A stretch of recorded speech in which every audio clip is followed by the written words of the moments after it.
Hey, we're live, guys. We're live. I'm Jeff with eBay Addicts, and today my guest is Kajain Roots Reseller. How are you doing today? I am blessed. Hello, hello, hello, everyone. Good to see y'all today. Oh, awesome, awesome. So thank you guys for coming in. First of all, go ahead and introduce yourself just in case people don't know who you are. All right, my name is I'm known as Cajun Roots Reseller, but my real name is Johnny. I actually was born and raised in Louisiana, the bayous of the south of Louisiana. I moved Right. to Massachusetts last it was June 24th of 2019. Then started with eBay July 24th of 2019. I didn't start my first YouTube channel of video till November the 28th of 2019 on Thanksgiving Day. And I sell on eBay, Macari, Etsy, Bonanza, cross posts. And I also do a lot in my antique mall where I have an antique booth. I Okay. do a lot of retail arbitrage, estate sales, garage sales, wherever I can find anything, even on clearance. I'll call it clearance. Oh, yeah, awesome. Let's catch. We got a bunch of people in the chat today, so Yep. thank everybody for coming in and hanging out with us today on this weekend. We appreciate you. We got Stephen SS Bargain Barn is here. Says hi. We got Susan Chronicles is here. We got Robert is in the chat. Wendy is here. Says two of my Yep. favorite YouTube resellers, and Jeff, Johnny, Robert, Susan, and friends. And so thank you guys for coming in and hanging out. We got Susan is here, Kathy is here, Philly Flipper is here. Thank you guys for Yep. coming in and hanging out.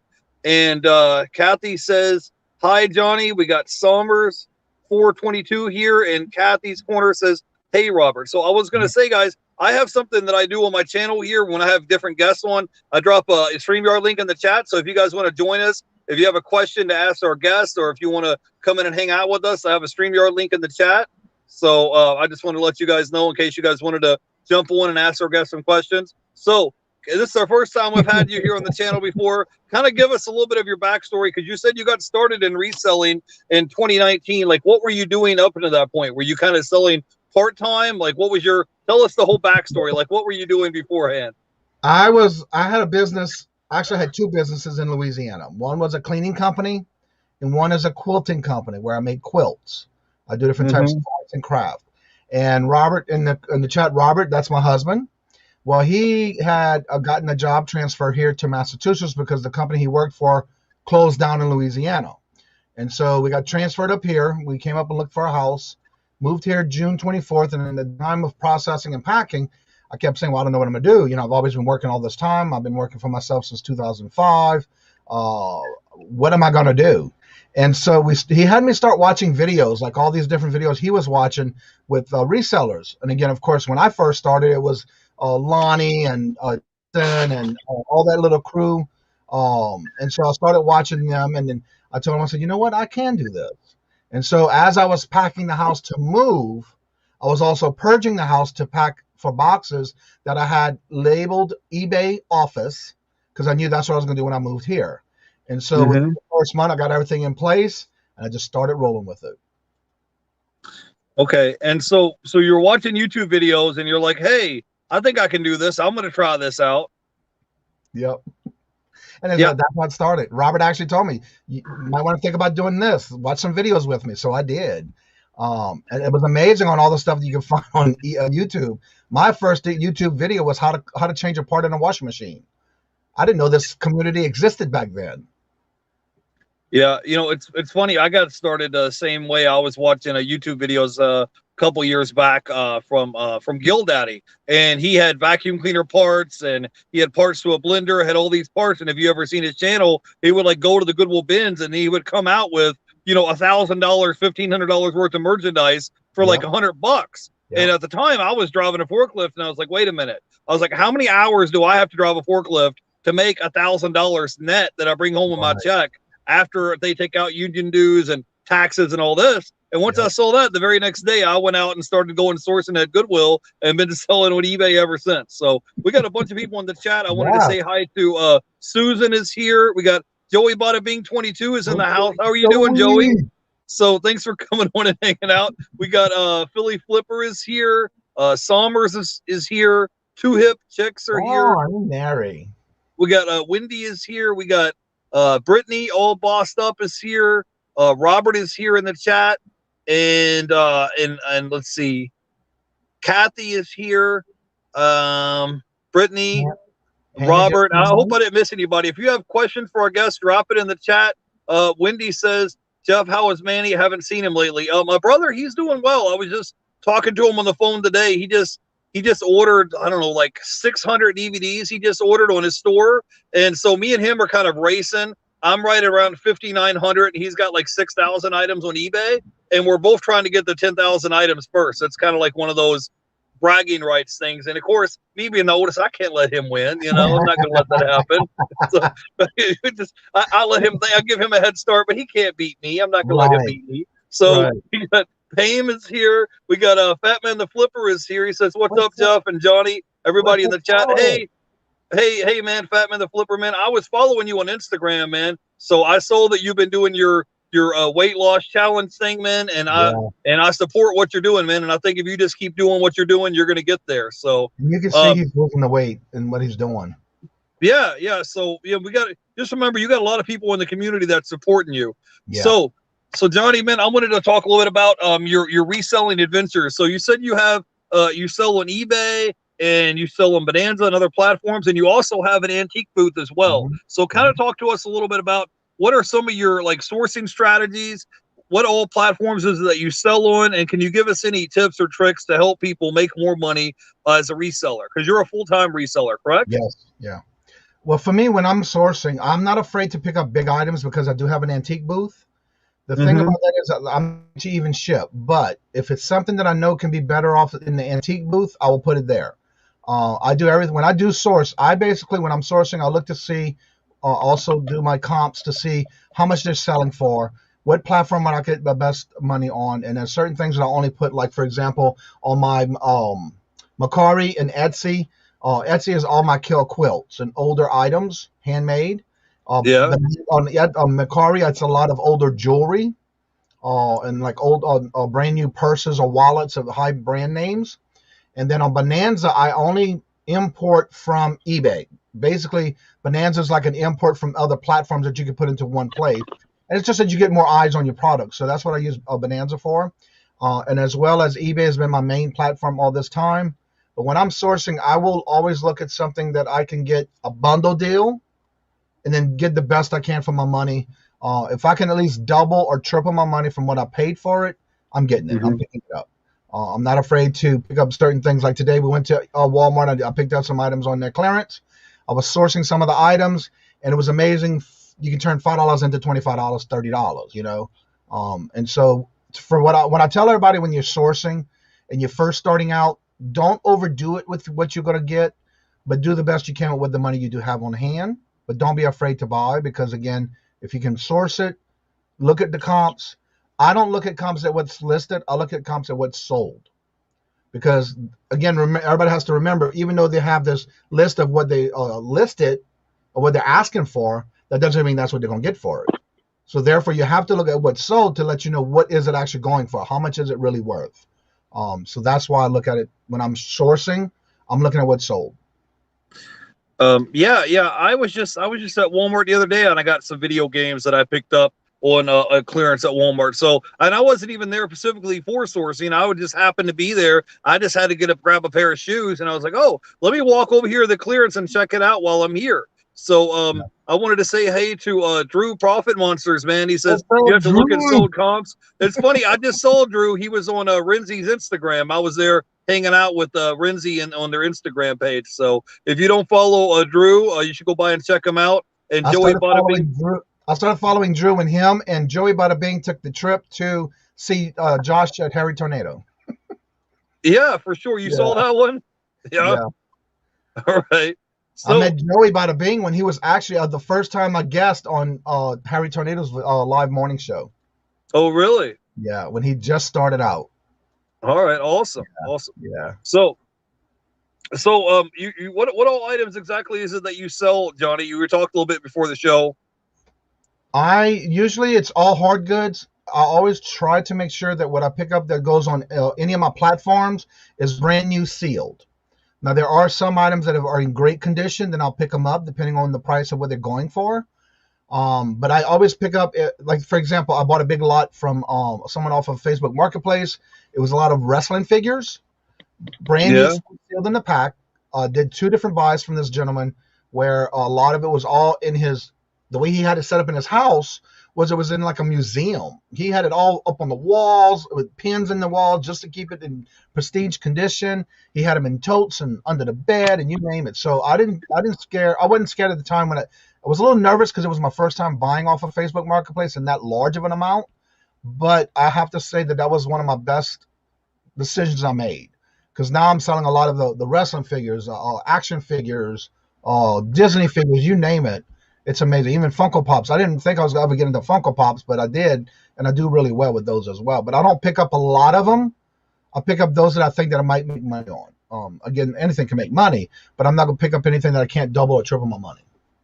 Yeah, I'm with you. I try to look for stuff that's brand new sealed whenever I get a chance and opportunity, especially if you're out somewhere. I can get, for example, DVDs at the pawn shop for 50 cents. You go to the Dollar Tree and I picked up like a Blu-ray for $1 and turn around and sell it for 15, 20 bucks. So Right. if you can get stuff that's brand new sealed in the plastic, even stuff that you would think that's old technology like CDs, I just sold one the other day for $15 and I paid 40 cents for it. So if you see something that's brand new sealed in the plastic, I would definitely go by and pick it up. So Johnny, I wanted to get into a little bit of your YouTube channel now. We got to tell everybody about what this Holler Dollar thing is about. If they don't know what it is, tell people about. First of all, we got to figure out what possessed you to start a YouTube channel, first of all, and then tell us what your YouTube channel is all about if people haven't gone by to check you out. Okay, it first started out when I was watching YouTube. When I first moved here and started on eBay, again, I was still watching other channels. When Robert would go to work, I would watch other channels that came into my suggestion feed. And so I would start watching other channels, and I started brightening myself out of watching more. And then I was always in the morning shows that they had on the morning show, like with Nate and Anthony, Every Day I'm Hustling. And then they had Tommy 2.0. All the morning shows, and then Josh from Harry Tornado had a morning show, and so I was always being involved while working, and so I always had my goal when I started, because I did start on a basic store. I would list every day, and then when I finally got to where I called them and said, "Look, I got all these products. I have a lot of Barbie dolls that I had at the time, and I wanted to get those listed, but I ran out of listings. Is there any way I can get some more listings?" So they said, "Sure, let's check out what you're doing and how you're doing and that kind of thing." So they immediately lifted my listing limit, and they brought me up to like 400. It was 450. And so I was able to list not only all those dolls, but I was able to list more. And so when I started selling more, eBay used to go ahead and start bringing me up higher and higher. So I started listing more every time. So then all of a sudden, after watching Harry Tornado's, he did this challenge of hashtag SoyPod, show off your death pile. Or the first one was sorts. It was like a program for Christmas where you would show the top 10 of your items to maybe suggest for selling that maybe somebody would want to buy for Christmas. So I said, okay. I was very nervous and excited at the same time to start my first YouTube channel. But if it wasn't for Harry Tornado and Josh, talking about everybody how to do it and what to do and just take that plunge. And when I did it, and I told Robert, I said, I don't know if I can do this. He said, well, give it a try. And so I did, and that was my first video, and that was my first taste to like, wow, people are giving me good comments. I'm feeling good about it, even though my first video was sucked. I didn't like it. But I kept doing more, and the more I would do, the bigger it got. And then I started doing bingo with Victoria and Larry on Tuesdays. And then I started doing auctions on as a guest. And then within, I want to say it was in August. Actually, I got it written down right here because I'm having some questions being done on when I did my very first live show. Was actually in February. Is when I started doing a live show on Saturdays. And again, I was still nervous going live, even though I was doing pre-recordeds and putting up videos. But once I started, it was amazing how the community came together and supporting me in the way they did. Now, I had my goal last year when I was, before I even hit 500, I said I want to hit 500 by my birthday of the following year, in which I did like maybe a week later, but I did make it within the month of June. And then all of a sudden I started going into like Nate and Anthony was going to cancel their morning show, even though they were going to do more things on their channel. And so I reached out to them and asked them, well, when do you plan on stopping? When was your last show? And so that's when I moved my evening show, because I was also doing evening shows with guests. I would try to interview a guest on Monday, Wednesday, and Friday. Then I went to 2 days, and then I did the Saturday with Larry, LL Stash. And then from there, when I got the morning show, I stopped doing all those other shows and started my whole new adventure in the morning shows. And then it grew so fast that I didn't expect it to be this welcoming as far as doing this. And so now the more I do it, the more I want to do more. And then again, I get back to the community. I have the best that I can, as much as I can. I try to help as many as I can. And so with the show, once it came up to, I started doing the commercial, so to say, or my intro at the beginning of the show. I got the dollars. Let them have it. Well, that was part of the commercial that actually I did a spun off of from Louisiana, and then I dare no more. And so that's how I got that intro, by creating that myself and putting that together. And so now in the morning show, when we talk, everybody who comes in the chats comes in the show, either if they're new to the community, they're just thinking about maybe doing YouTube, or they're thinking about eBay, they come in and they ask questions. And so if in any given chance that somebody, for example, says something that they have a question on, if I don't know it, we ask, please somebody in the chat answer that question. But if I do know something that what I do, I'll let them know. I'm not an expert, but this is how I do it. I'm always letting everybody know I'm not an expert. I'm not saying it's right. I'm not saying it's wrong, but at least this is how I do it. And what I tell everybody is, whatever each person tells you of what and how they do it for their business, if you can take something from each person and you implement it into your business, then therefore you can make yourself stronger by just not closing your mind to other people's comments and suggestions. And then from there, people will come in the chat. I take a lot of comments, questions, suggestions, and then I was going to stop because Trent is my co-host. And so what we did was I wanted to show him and get him to grow. And so I waited till he was ready, and we kept talking behind the scenes, and he told me he was getting close to being ready. So I kind of like pushed it through him and said, okay, why don't we do it by this date? I want us to rotate the morning show on your channel because I want to see you grow. I want to see you get watch hours. I'm already over 1,300 watch hours, 13,000 watch hours. So I'm fine with my watch hours, and I'm fine with my subs. I'm not wanting to be one of those that's going to grow so fast. If it happens, it happens. But I'm not going to stop it. But what I'm saying is I'd rather grow naturally, and that's what I have done so far. It's going to be 2 years this November. So it's almost like a year and a half I've been doing it. But I find that I grow myself by people in the chat bringing me comments, suggestions, thanking me for things, and I'll help people a lot behind the scenes. Like if they need help on something, whether it's StreamYard, eBay, thumbnails, whatever the case may be, if they reach out to me, I set up some times where they can come in and we'll do a StreamYard private, and then I'll help them as much as I can. And then that way we'll give them the growing. If they want more, and it's all free, I do this all free, to where they'll come in and we'll do that back and forth. And so that's why this new show that started was the Hala Dollar Money in Motion Challenge. And what I did was I brought it to the chat because somebody had asked me, could you do something like the Cha-Ching-a-thon? And so I said, well, I'm going to reach out to the person who's doing it. I never heard from him. I said, you know what, then I'm going to go ahead and start creating it this way. And so we did a dry run on a Friday. We had people in the chat making sales. I started it this past Tuesday. And now we got it to where I have two co-hosts, two hip chips, Dawn and Mary. Dawn is one of my co-hosts, and Victoria at Adventures with Victoria. So now we do all three of us where we actually come on, we get the links from the chat, we have all the guidelines. I just posted a video today on how to and understand how it works for the challenge. And so I did that video and posted it. It took me a long time to post it because it took a while to upload, but it's there. And so now I have just a few questions that people are asking in the video that I posted this morning. And so I was able to answer it in the chat. That way, if anybody else had that same question, they will see that answer. But also, it is in the description bar below. And so that's why I went on ahead, and it's because of the request from the chat. The community asked me to do something like this, and I did it for them. And that's why we're enjoying it to where they come in, they drop links. We have certain ways to do it. It's in the video. And then once they sell it, they get on the bracket like the March Marathon, the March Madness, where they do the brackets. And basically, that's how I'm doing it. But I'm putting it where once somebody sells something, they get on the list. And we've already filled up the first bracket of 16. Now we're working on the second bracket of 16. But then something to support someone else's channel, whether it's eBay, Mercari, Etsy, or any platform they sell on except Bonanza, then they get put on the buy side bracket. And then what we're doing is everybody who buys, you can buy as many times as you want. Your name will get put on the chart as many times. And once we get that all filled up and we finish and we got all the 16, Then we'll start breaking it down to each one having to battle it out, so to say, to who can sell the fastest of those groups. And so once we get down to those, we're going to do one drawing for one bracket for those who who bought, and then a second bracket for those who bought, and they'll get a prize.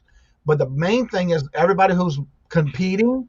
Once we get down to the final two, and they go off together and see who can sell the fastest, that person will, again, throughout the whole show, they're making money, they're selling things, they're getting their platforms there, they get the algorithm moved onto their channel.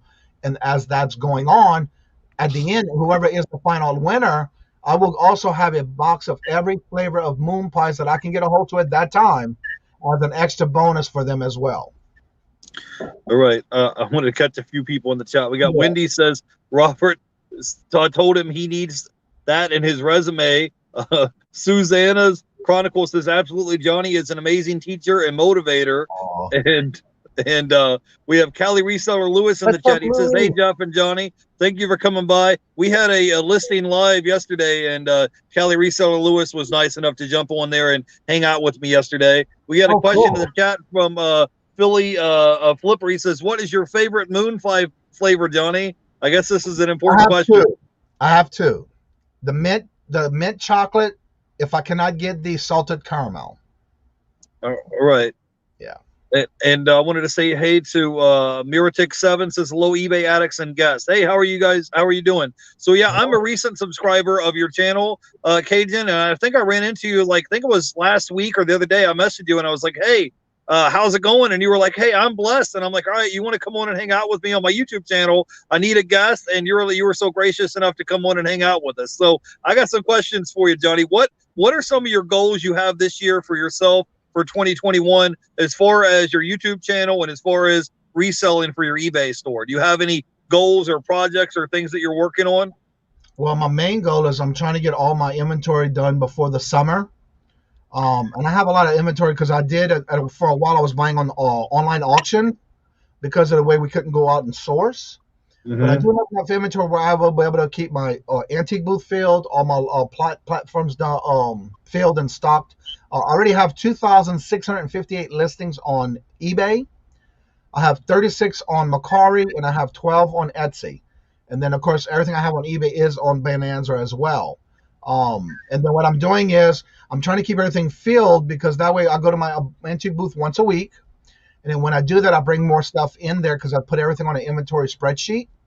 And that way I have that. And then as far as my goal for my YouTube is as long as I can keep myself humble and blessed on what I have that's coming with me every time I turn the camera on, and as long as I can keep making sure that I help someone, if I can help one person a day, I have accomplished what I wanted. And that is my goal, to try to help someone at least once a day, maybe more if I can.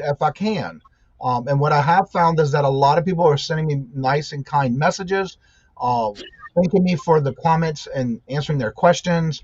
And I want to continue that. No matter if I do get big or not, it doesn't matter to me. For me, those are just numbers. I want to be able to still be there, even though I'll get to the 1,000 mark or whatever. I want to still be here to help every single one that I can, as much as I can. And so for me, it's just a matter of constantly listing. That's my goal every day. Like right now, I have 29 drafts and pictures ready to be listed. There are some days I just say, look, I got to take a break, and I just don't do anything. But I have enough done with everything else that I don't have to worry about that. Yeah, I understand. I mean, you don't want to get burned out where you just don't want to feel like doing nothing. But I mean, it's kind of like, what do they say on the seventh day, the Lord rests? So it's like you have to, at some point, you just have to take a break and rest. Sometimes I'll do that. I'll just turn the air conditioner on. I'll just sit back, chill, relax, and just be like, you know what? Like yesterday I listed 200 items. So far today I listed 0. I'm going to once I get up and get moving, but sometimes you just got to chill and take a break. But yeah, I agree. What you're saying is when you're saying is if you can just help one person, you feel like you got something accomplished today. Wendy says you help me every day, Johnny. So it sounds like you got a good community of people, and it's nice to be able to do that when you're like, hey, I'm going to put out this video or the content, and regardless of how many views or how many likes a video gets, can I just help one person by putting out this content? And if you can just help out that one person, then it's worth it, right? And one thing I have to say, since I started watching my videos on my the top 10, like how you get the video, you put out a video and you show your top 10 for the last 48 hours. I have to Yeah. say honestly, and I am truly blessed when every time I put out a video, like the one I did today, has been the top 5 since it came out of my top 10 for the week. And it's just Yeah. amazing how it happens, you know. And I've been honestly blessed for that, because when I first started, that never happened. You know, it's like I'm still learning. And again, like I tell everybody, you got to start somewhere. But Yeah. once you start, don't give up. You got to be consistent. Because if you're not consistent, it's like, for example, I even added on when we came in for the new year, I even started every Wednesday, we do the hump day auction, which is in reference to hump day. And so we do the hump day auction at 3 o'clock every Wednesday. And then I have the co-hosts like Susanna's Chronicle. I have Miss Nancy or Brandon from Lego Man of the Midwest, or Miss Ivy. They Yeah. rotate when one can't do it because it's mother and son. And then I have Queen when she can make it, when she's not working. And then on every other Saturday, we also do the Royal Auction. And I'll always try to tell everybody, I also have guests on Wednesdays on that auction. So I try to make it to where everybody who does come in to try to bring it, when you bring something to the audience, be honest and transparent, and make sure if there's any flaws about something, you definitely tell your customers. You know, everybody that's in the chat to me is a customer. And so I treat them the way I want to be treated when I'm in any chat. And that's why when I'm in a chat, I'm always saying hello to everyone, because you just never know when somebody's having a bad day. And just you going in a chat saying hello to somebody, that can make their day. And so that's why I even try to do that when I'm in somebody's chat, in their chat, when they're live. Yeah, I try. You've come on my channel before when I had live streams. I try to say hi to everybody in the chat as well. So we're like-minded in that. Even if, because you don't know if someone's having a good day, bad day, and sometimes they're just like, "Hey, thank you just for you coming by and saying hello. That really means a lot to me." And you just never know. So that's definitely a good thing. I wanted to say hey to Larry LL Stash is in the chat hanging out with us. Larry? I wanted to say hey to Suzanne Chronicles, says those your famous words, consistency, go forward and don't look back and see the future. Yeah, you just got to be consistent. Whether you're on YouTube or eBay, the whole thing is just keep working at it consistently. And just remember that everybody that you watch on YouTube and all the people that sell on eBay, everybody starts at 0. Nobody just wakes up and says, oh, I started out with 10,000 subscribers or 10,000 items listed on eBay. You just have to start where you're at, and it is barely like you're going up a flight of stairs. You just barely, make a little bit of progress every week. Pam is in the chat. We got Robert here. I wanted to say hey to Joey Bada Bing 22. He says hump day.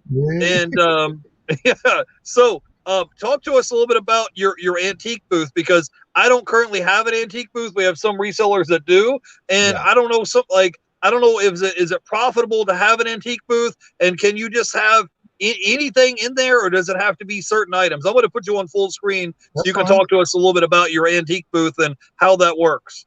Okay, on my antique booth, and again, anytime you're going into an antique mall of your area, the thing that I give to advice on that is make sure you check out the traffic within that antique mall or antique booth or wherever you're going, because every place is different. For example, the one I'm at, the only thing I have to do is fill my booth up. At the end of the month, whatever I sell, it comes. My rent comes off of what I sell. Everything I have over the rent comes to me. Now, there are some places that may charge you a percentage, like at the one I'm at. If you get a larger room that has 4 walls and a door, even though it's an open door area or a closed door, those are a lot more, where they also charge you a flat rent percentage of your sales, and then you have to pay the there's a fee or something you have to pay for it. So there's different things at different locations. Like, for example, my sister-in-laws, they have one. They were grandfathered in, where the booth that they're at in their location, they have floor time. And I'd asked her about this last week, because I was wondering if when they do their floor time, because we talk every week about their how they do on their booth and all. And I asked her, I said, are y'all still doing it to where, because I know for a while that they stopped it where whoever was still grandfathered in was able to still be floor time, but then that money that they would work or earn as a floor time walker, they would go off their rent. And so that they said they were still doing that for them. So you just got to watch where you're going. The best thing to do is check out the place and see if there's any open booths. How does the booths look like? Is it overstuffed? Is it disarray? Are they nice and clean? Do they have a lot of security cameras? All that kind of stuff. And the one I'm at, they already have their walkers that work there regularly. So I've never asked if I could work there or what would happen if I wanted to go spend some time there or whatever. But for me, I'm okay with just bringing my stuff, because, again, I know it's there. And I keep it every week. I'll go and check it. That's one thing you need to do. If you get a booth, try to make sure you stay and go visit your booth once a week at least, because that way you're going to clean it up, dust it off if you need to dust off. And the biggest tip of all is never leave everything you have set in the same spot. Always move your things around in your booth, because I've learned that there are a lot of people who go there on a regular basis on the weekend. And if they're looking around in a booth and they see everything in the same spot, they're going to keep on going. But if they keep looking at the spots they normally would look at and they see something totally different, you're going to catch their eye because of the fact, oh, wait, that wasn't there last time. And that's what's going to happen, is where you want them to constantly, oh, that wasn't there. Because you got people that go on a regular basis. So if you do decide to pick out a booth somewhere, always make sure you go back and check their traffic. Are they always busy? Also, what I do is, when I first started and decided to get the booth where I'm at, I started going once a day. When I would go, like for week 1, I would go on a Monday at 11 o'clock.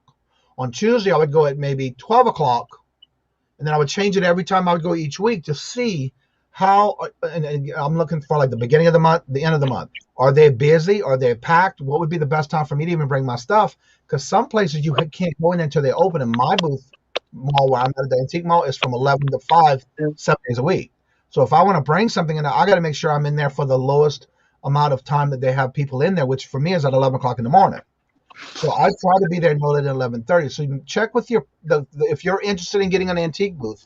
And another thing about that is, when you do, that's another place that you can put larger items. If you're sourcing and you pass on something that you're sourcing on, you can make money on it.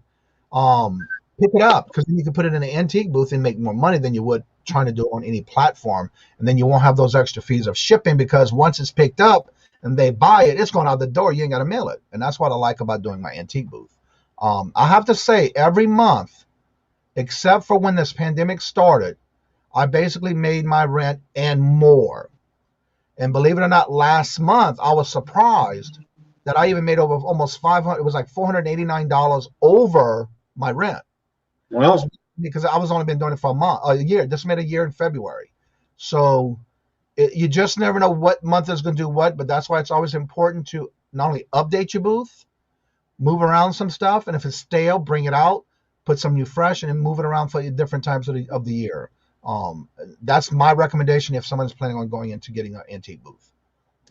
Yeah, I kind of like the idea of the concept, because it's almost like having a vending machine almost, because you're stocking up your booth and the booth runs 7 days a week. I had a booth in the past. It wasn't like an antique booth, but it was almost like one of those bargain places, almost like a peddler's mall. And I had like a little booth set up. But the issue is that like I would make some sales, but all the money that I made in sales just made just enough money to pay the rent at the end of the month. So I didn't feel like me going there once a week or every 2 weeks and restocking the shelves and putting price tags on it. I just didn't feel like it was worth my time when I could just sell the same items from the house and just box it up, put it in a 6x9 padded envelope, and ship it out. But if you have some bigger, bulkier items that you don't want to ship, and that way you don't have to worry about paying eBay fees and all that, you could take it to your antique booth, whether it's furniture or clothes or shoes, because there's some stuff that you can sell on eBay, but you just don't want to fool with it, because you don't want to put all the measurements in there and take 10 photos and all that. So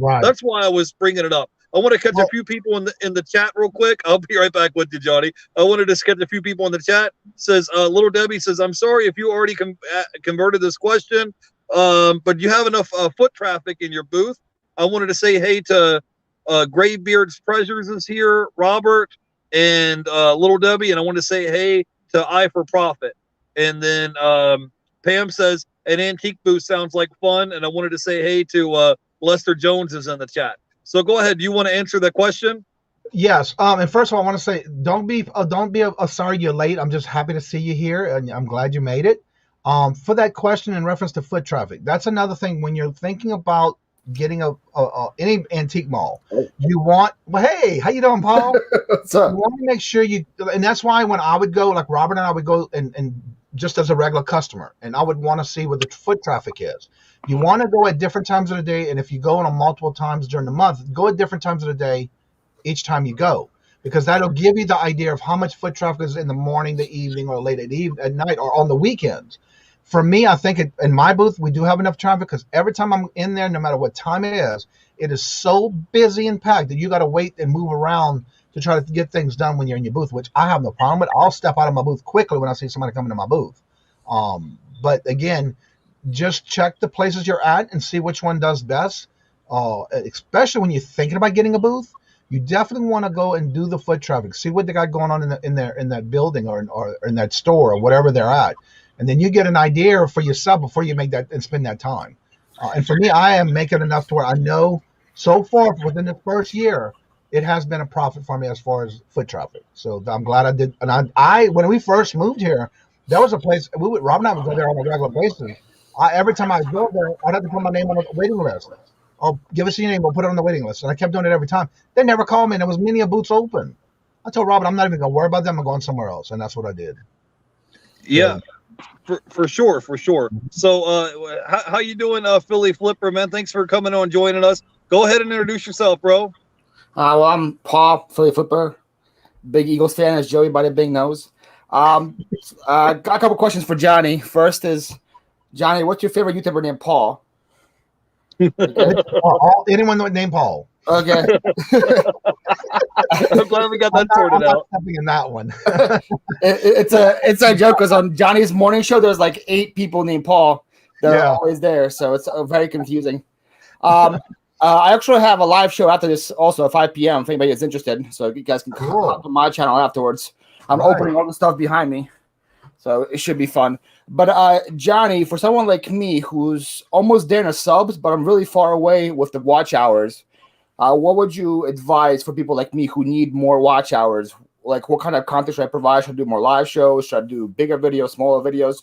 How would I get more watch hours that can be like you? Well, for me, I try to do at least 1 or 2 videos a week, no matter what it is. Whether I haven't done any sold or sourcings lately because I've been doing different topics of type of videos. But if you're doing a regular basis on your videos, try not to do them too many in the same day. Because I've seen some people that put too many in a day, and then what's happening is you're getting drained into the drowned into all the others that are coming out, and not everybody's going to sit there and better watch them all in the same day.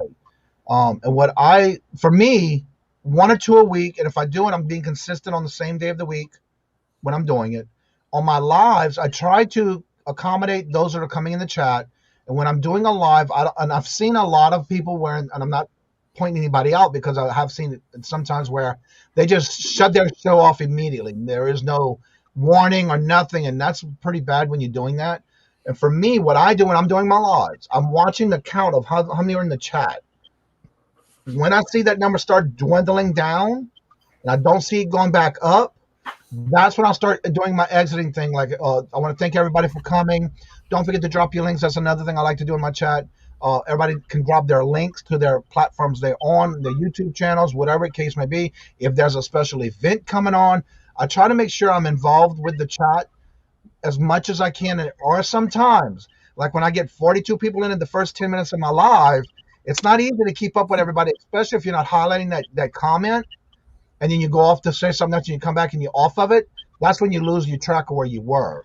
And so I always try to tell people, please forgive me if I've missed you, because it's not easy 100% of the time to catch everybody. But again, when ending it, I always want to end it by something, letting them people know you're getting ready to end it. And then give them, like for me, I have my thing where I love always, love is for free. Please be kind to one another until we meet into another chat. That kind of stuff is how they know I'm in my show. And then when I do the exit, the outro. But you want to make sure you never chop your video off at the end, because then you're going to start getting more people that won't come to your videos. Yeah. And I'm not saying you do that, I'm just saying in general. Hey, Philly Flipper, I was just going to say you could do some listing lives. If you go see like Drew and Joey Bada Bing, like once a week, they'll do a listing live and they'll just Joey never lists on his listing lives, by the way. Well, and another thing you want to do, and I know you do this already, but when you're going into chats, like when you're going into other people's lives, be active in the chat. Let people see you're there. Reply to those that you see in the chat. But also when you're doing your lives for you, try to get it to where, like you said, a listing challenge or a working hangout. I saw where OBS Pickerz, Eric, he will do a working hangout. I think they did it for like hours and hours in. Especially when they knew they were getting their subs, but they weren't getting their watch hours. That's how they boost theirs. But for me, I do the bingo, the auctions, the lives in the morning, Well, you're on YouTube the whole day, pretty much, right? Pretty much, yeah. But hey, Philly Flipper, man, you could just have a guest come on, like maybe once a week or once every 2 weeks. Have a guest on, like we're doing right now with Cajun Roots Reseller, and you just have a guest on and have people jump in the chat. You get your watch time hours in, because I think when I started from zero, I think it took me about 9 months to get to 1,000 subscribers, and then probably another month after that just to get my 4,000 hours of watch time. But you'll get there. Like I said, just do something. Because if you film a 10 or 15-minute video, right? Even if 200 people watch your video, it's only a 10-minute video. But if you're live for an hour and you have people jumping in and out of your live stream and you have maybe guests on, or just like, for example, yesterday, I did a listing live and I had Lone Star Picker come on. I had Mo from Reseller Niche. I had Kelly Reseller Lewis, and I was on. So we had like 4 of us. And then you were just able to interact and talk to people in the chat. And that way you can get your watch time hours in. I just wanted to catch up with a few people in the chat. We got Joey Bada Bing 22. He says, keep making videos. We got Larry is in the chat here with us. And he says, hey, flipping accountant. He says, do overnight for 8 hours. They're just joking. Joey says, do some pre-recorded videos. I wanted to say hey to Victoria. She recently hit 1,000 subscribers. So shout out to Victoria. We got the flipping accountant here. He says that's one good looking panel right there. So what's up, Justin? Yeah. So thanks for coming by and hanging out with us, Justin. I caught part of your live yesterday and then I fell asleep. So Justin had a listing live yesterday. Graybeard's Treasure says, I thought about doing it, and the booth rental here is $175, and then they take $10 off the top of your sale. So much cash and different amount for card sales.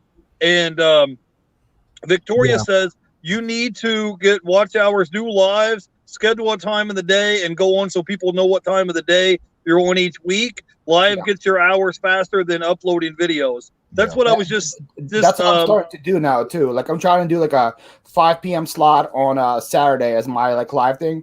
I said this before on Johnny's morning show. I just didn't want to step on anybody's toes because there's so many YouTuber people doing lives all the time. I didn't want to like go in somebody else's slot. But he gave me the advice just to carve out my own spot, and then my own subs will follow me there. So I'm trying to do it 5 p.m. Saturday. That'll be my slot, and I'll be either doing like unboxings like I'm doing today, or it'll be listings, it'll be cross postings and chatting, and we'll do like an hour, 2 hours, something like that. So that's what I've been doing. Again, when we were talking about it in the chat, even people like Tommy from the Bargain Effects 2.0, you can't worry about if you wanting to go live, especially if you're starting out, and you're doing your pre-recordings, and also you want to go live. You want to pick a time that you want, and like I tell everybody, use your algorithms on your YouTube channel. If you have a lot of YouTube videos that came out, check those out, and it'll tell you when your highest time slots are when your viewers are online. And that tell a lot of people when we're doing a one-on-one in the backgrounds, I will bring them to that portion of your YouTube channel and say, look, check this out. This is what helps you pick those time slots. And like Tommy said, and I say the same thing, you don't worry about who's on what time, but just make yourself a time, because there's a lot of people that would make multiple screens and watch multiple people, especially if the auction here and the live or here. Trust me, I have sometimes three tabs open at one time.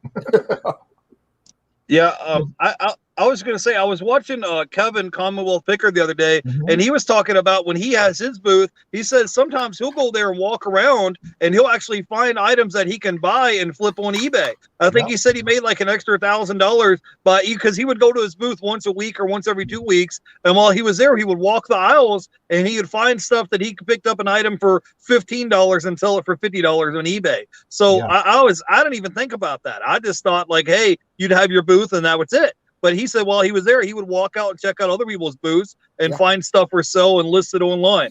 So, Johnny, can you guys talk to us a little bit about want to switch gears instead of YouTube? Can you talk to us a little bit about eBay? Because you said you did a little bit of retail arbitrage. Could you talk to us a little bit about that? When I do retail arbitrage, and then again, usually, and I've always done this even before I even thought about eBay, before I even thought about selling on YouTube or on platforms. I used to always be a shopper where that's the first place I go, and I call it clearance. I go straight to the yellow sticker area, and if I know there's in one location in whatever store, that's where I'm going. And when I met Robert and we started doing this, and he started shopping with me, and he saw that I was doing it, he would do it too. So now we even see all these videos where if you're doing a retail arbitrage, what I do is when I'm looking for what's sold, and I'm looking to see how many are listed. Now, if I find something that's going to cost me, it's costing me $5. Say it's on clearance for $5, but on the eBay, it's selling for like $25 and $30, but there's only maybe 2 or 3 listed, maybe 4 at the most. I'm going to pick up every one of those items they have. But in the other token, if they have 5 sold, but they got 20, 15, 20 listed, it's going to stay on the shelf. You got to also look at the pros and cons of any type that you're looking at on retail arbitrage, because you don't want to flood the market. And then if you do that, you're going to have to sit on it. So you have to think to yourself, am I willing to sit on it for a length of time with me buying that many pieces? So like today and a couple of weeks ago, I bought some Hot Wheels, and I got them for 25 cents a piece. And I've been selling them left and right on eBay. New on card? Huh? New on card? Yes. Wow. Yes. 25 cents. Now, the other Walmarts around my area didn't have them. Just that one particular Walmart we went to.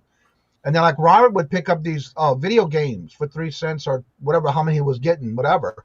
And he started selling on eBay now. And so now he's looking, and he knows what he's looking for, because he's got his little niche in reference to game devices or games and things like that. Because that's what he's into. So he's got his little niche on that. So basically, don't be afraid to check the clearance. Also, make sure if you're in, like, say, Walmart or Target, they have an app. You can even check on them.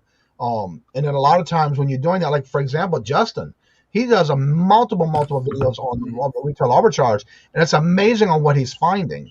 But that's why I always recommend watch some of these videos, watch what they're doing, learn from it, and maybe you can learn from it and do it yourself to where you can be able to get better at it yourself too, because don't be afraid to do retail arbitrage. It's nothing wrong with it. You can make more money. Or in Justin's case, he's got a series where he turns trash to treasures. It's amazing. He finds all this free stuff and he flips it. Not Justin. I'm sorry, Paul. But I'm talking Justin. Justin's doing the retail arbitrage. Paul's doing the rags to riches. That's right, Johnny. You let him know. Yeah. And so don't be afraid. We call that a gift from God if you find something on the side of the road for free. You know what I'm saying?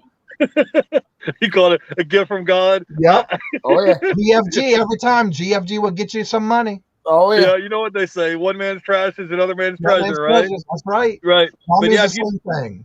if you do go out and look and see, they do have video games there at Walmart, like he's saying, that you can pick up for 3 cents. Like I said, I just picked up some games for $5. They were PS4 video games. They were brand new in the plastic. I just bought all of them that they had, because I know I'm going to be able to resell them, because you got to think those were $60 brand new a couple months ago. Now they're selling them for $5. So you just gotta be on the lookout whenever you're out there and you're out at some of these, even if you're not there for retail arbitrage, if you're there getting groceries or whatever. Like I said the other day, I was just there buying a pair of shoes, and I was like, well, let me go over here to the clearance section. And also you go to the clearance section, each section, like the electronics section, they have their own little clearance section. So it takes 2 minutes just to walk by there and look, because you're already in the neighborhood, you're already there. Take 2 minutes out of your day to walk over there and look. You may not find something, you may find something, but when I go there every time, I try to see if I can find something at Walmart to have them pay for my groceries or pay for what I'm buying there. So like if I'm saying spending $20 on a pair of shoes, I want to find enough profit there to pay for those items that I bought while I was there, because you're already there anyways, So when I go to shopping at either Walmart or wherever I'm going, I already have it plotted in my mind. I already have my list on my phone of what I need to get, and I'm already gone through the whole outskirts of the store, and I end up, the last thing I go through is clearance. I'll go through that area, and then I get to the register, and I'm out of there.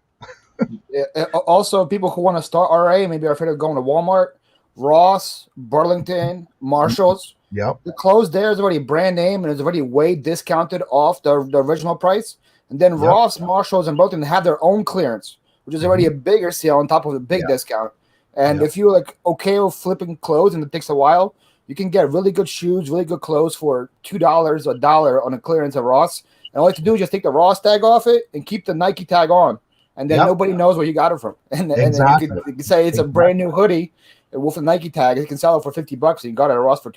You know what I mean? Right. Well, just like when you was talking about when you're going out and buying something, you want to make sure you get something that takes care of it by flipping something. There are several videos that I've watched where some people will take, they will go out and shop, but they'll go through like McDonald's or Burger King and get the Happy Meal, and just the toys alone is what they use to resell. And like I was saying, I saw Dawn's channel, a video she put up. She had the Pokemon boxes from McDonald's.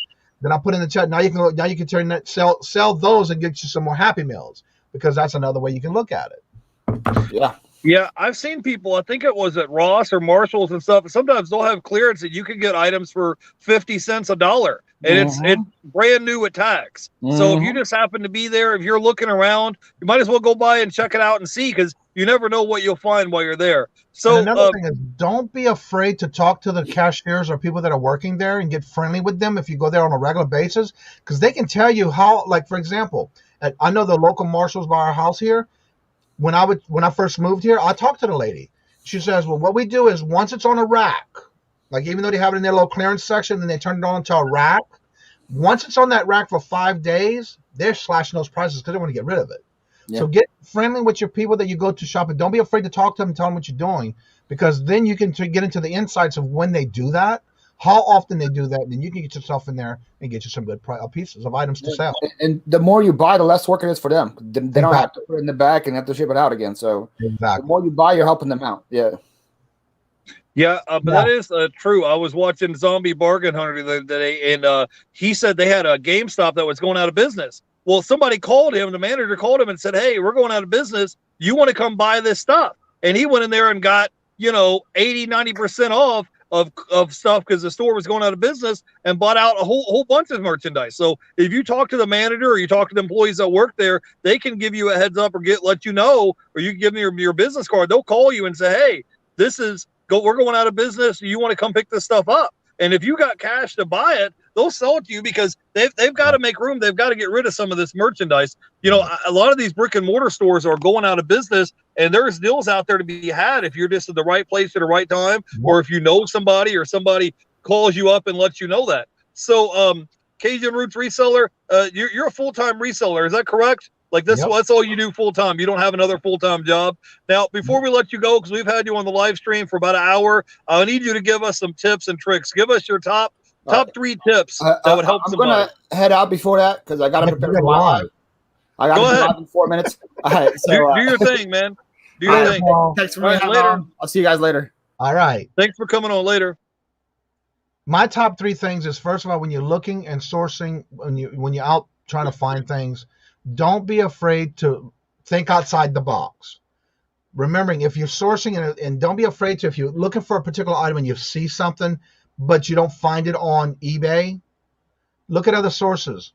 There's other ways you can find things out, but don't be afraid to take that leap. And if you have the extra cash, I'm not saying go crazy. Don't go buy things that you can't afford or you don't have the money to cover. What I'm saying is always be ready, and if you have an opportunity that comes your way, and you have somewhere where you have a estate sale or a garage sale, and you can bundle stuff up, because, for example, I get more out of bundling, either at estate sales or garage sales or wherever I go, more than just going retail arbitrage. So to me, I'm not always doing just retail arbitrage. I am bundling when I go somewhere, especially estate sales. And if you have a local estate sales company in your area that you can get familiar with and get to know them, get a business card, let them know what you're doing.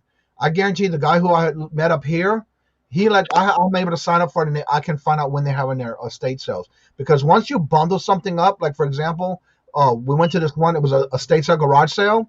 I had a big IKEA bag packed with all kind of stuff. Got it for all 30. The man says, give me $30 for it. And then I just sold one of those items. The first week I sold was one of these antique containers that you would put on the wall, and it had the aluminum foil, the saran wrap, and all the different containers, and a paper towel roll. It was stainless steel that you put on the walls that you used to see in the olden days. I sold it for $75 in my antique booth. So I'm already in the profit just by paying $30 for that whole lot. So don't be afraid, one, to tell them what you're doing, because I business cards everywhere I go. I'm always saying, this is what I do. Don't be afraid to buy in bundles, because the more you can bundle, the more you can save, the more you can profit. And be on the lookout for anything you can get, and always be ready. If you have the cash to be able to set it aside, always be ready to make that one big purchase that can make your day and your year, actually. Yeah. So what Johnny's saying is, if you guys are at a yard sale or an estate sale, instead of buying one item for $10, get a pile of stuff and take it, even if it's not something that you particularly want. If you take it up there and have a big pile of items, they're more than likely inclined to give you a better deal for a big pile of items instead of just one item. Because you might go up to the counter and they might say, okay, $10 for this one item. Or you might come up with 10 items and they'll say, okay, $10 for all of it. Because these people, they want to get rid of this stuff. They don't want to take it back in with them. And it's the same way at other locations too. Sometimes I'll be at a pawn shop somewhere and maybe I'm looking at video games I have on clearance or some items. Well, instead of coming up with one item, I'll be like, hey, how much are you asking for this? And because they may say $5 for that one item, but you bring them 10, 15, 20 items to the counter, they're going to be like, okay, this guy's ready to will and deal. So they're more apt to try to negotiate with you. That's one. Do you have any other tips or tricks you can share with us, Johnny? When I'm listing, especially on your eBay store, you want to list something every day. So if you were to be able to, and you have a death pile, so to say, try to list, or even if you can do drafts, have some drafts ready, even if you're on your phone or tablet. When you're having downtime and you have those drafts set up in your eBay store, that is the biggest help for you to be able to list some things during the day. You don't want to go too many days without listing anything, because if you don't, then you won't have that activity on your channel, on your eBay store. And so what I always recommend is try to list something, 1, 2, maybe no more than 5 if that's all you can do. But make sure you list something every day. And then my third tip is, if you want to make a goal for yourself and you want to say, okay, I want to do 30 items for the month, for the week. Well, don't look at it as what you want to have for the week. Make it down in smaller bite sizes and take it at 30 and divide it into how many days you want to do it. If you want to work 5 days, 6 days, whatever, then you divide that by the amount of days you want to do. And then that way you have a smaller amount. Now, granted, you're going to put pressure on yourself to do that smaller amount, but 9 times out of 10, if you get those done smaller, you're going to reach your weekly goal. So don't make too many big goals. But if you do make one big goal, divide it by the amount of days you want to accomplish that in. That way you can accomplish it easier than that one whole on a week. Because one day you might not be able to do something, but guess what? The next day you might be able to knock it out and do 2 days in one day. So that's one of the things I always tell everybody is, don't overload yourself and don't put too much pressure on yourself, especially when you're first starting out. Yeah, one of the things I've been doing lately is like all the eBay stuff that's sold the night before. I go ahead and pull all my items the night before, so that way the next day when I get up, they're already ready to be shipped out. I'm not spending time looking for them. I'm not out in 100-degree weather or whatever trying to pull these items and rush into the last minute. Because if you already have, think about it almost as like if you have your clothes laid out of what you're going to wear the next day, you already have that out of the way. So all the stuff that I sold on eBay, I already have all that stuff pulled and ready to be shipped out. So the next day when I'm ready to go, I'm not spending a half hour, 45 minutes, an hour, whatever it is, looking to pull those items. Everything's already boxed up and ready to go, ready to be shipped out. So just any little things you can do to give yourself an advantage. And, if you have a bad day and you can't list 30, 40, 50 items, don't beat yourself up over it. It's okay. If you can do 5 items, do that. But if you can trigger the computer algorithm, and say, okay, I got 5 items listed. And then sometimes maybe what I've been doing lately is doing stuff in batches. Maybe I'll have stacks of 10 and I'll have 10, 10, 10, and then, maybe I'll knock out a batch of 10 and then I'll get up and take a break, go do laundry, go get something to eat, go for a walk, whatever, and then come back and do another batch of 10. Because if you just zap and do it all in a row, like back to back to back, sometimes you just get burnt out. It's like your back, your shoulder, your neck, you get, your butt. You're just be like, I'm sitting here just listing all day. So just do something to break up the monotony. Like I said, try to do it in little batches. So I want to catch up. One more thing I want to say about that. If you're doing something and you want to take the calendar, say you do a calendar, you want to block out a certain time of the day. If you want to say take out an hour or two and say, I want to go list, then you block that out on your calendar. If you want to just take pictures, block out those times on your calendar so you know that's what you're going to accomplish for that day, as well as making your goal for what you're trying to make for the week. Yeah. And just remember, Rome isn't built in a day, and your eBay store, like I said, isn't going to be built in a day. So I wanted to everybody too. Do you eat your meal all at one bite, or do you take small bite sizes? You take them in bite sizes. Right. So Graybeard Treasure says, if you only list 15 items in a day, 7 days in a row, you have over 100 new eBay listings. I wanted to say hey to Brittany Bossed Up. I wanted to say hey to Little Debbie, and Larry is in the chat. I wanted to say hey to Victoria. Wanted to say hey to my buddy Joe. Philly Pickerz is here in the chat hanging out with us. And the flipping accountant is here.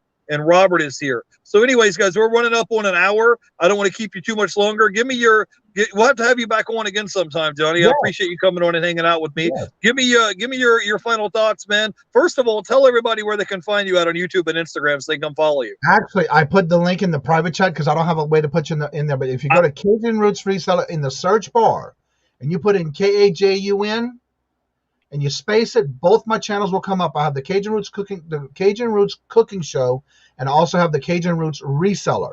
On the Kajun Roots Reseller, I do have a link that has all my links in it. If you come and subscribe to my channel and I get a notification that you do, you make a comment on any one of my videos, I'll always go back and watch your videos. I'll always make sure I go subscribe to you because I always make sure I do support those that are either starting out or if they're big, it doesn't matter. I help and support everybody in any way I can, and I always make sure I go and watch other videos. So if you go to my channel, I have many videos. I even have how-to videos. I did 14 series on those. You'll find those in every one of my descriptions of my videos. I have merchandise. I have hats, shirts, tank tops, sweatshirts, masks, stickers, you name it. It's all in my eBay store as far as if you put Kajun Roots Reseller, or if you just go to the Linktree link, all of that's in that link.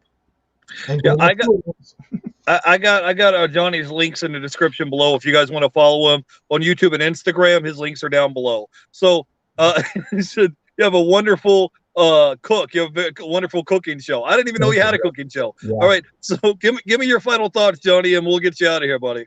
Always make sure to stay with your mind with small goals, but also have the bigger goal in mind. But don't overwhelm yourself that you're going to take and break down and not do what you want to accomplish. Again, take small steps. Everybody has to start from somewhere. Do a little bit at a time every day, and you will be able to accomplish. And then the more you do, the more you get excited about your cha-chings. The more you sell, the more you want to do. So always remember to get that focus of what you want down the road and shoot for that. Make a goal of what you want. Doesn't matter how big or small it is. And the more you accomplish those smaller goals, you'll be able to accomplish bigger goals. Awesome. Yeah, guys, my final thoughts would be just to reinvest your money back into your business. When you make $20, don't go out and buy a new purse or a new pair of Jordans or going on a vacation. Take your money and reinvest it back in your business. And over time, your business is going to grow and it's going to scale. So anyways, you guys have a great weekend. I want to thank everybody in the chat for hanging out with us. And I want to thank Johnny, our guest, for coming on and hanging out with us today. And we'll have to have you on again sometime, man. Definitely. Hopefully you guys have a great weekend. We'll catch you guys in the next one. Bye, everybody. Bye.